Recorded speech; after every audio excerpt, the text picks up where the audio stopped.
The other obvious question about Belgium is, where do you see a weakness in this team? So many household names. You could say Alderweireld. I know you mentioned it, appreciate that he's come off the back of a good season, but he hasn't played much in the second half of the season.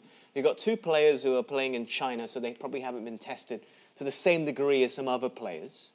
No disrespect to the league, but are there weaknesses in the team you can spot? Or is it just about keeping the harmony together?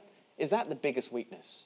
I think at the moment Vincent Kompany is a big miss if he's fit, and that's about his leadership and how he can bring that defence together as well. He's obviously a miss, but again you've got Dembele, who's had an excellent season for Tottenham, can drop in and sit in front of that back three or back four if they choose to, whichever way they choose to go.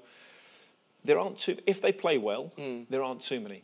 The weakness they might have is they have a lot of flair players. And if those flair players aren't producing and aren't playing well, you have to carry 2, 3, 4 players maybe, and that's when it can become a problem.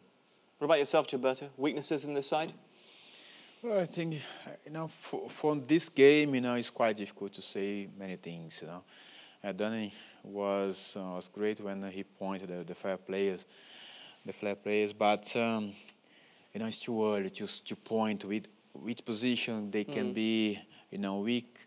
We have to see them more. I think that for the knockout stage, then we'll see how they are properly in the competition. Then we start to see who's gonna stand up to take the responsibility, who is gonna hide themselves, or if they gonna perform as a team as they are doing, as they did as an individual today. But today they perform well as an individual and those as a team because they were resilient. They got patience to beat Panama because the first half they sometimes look a bit frustrated not scoring the goal.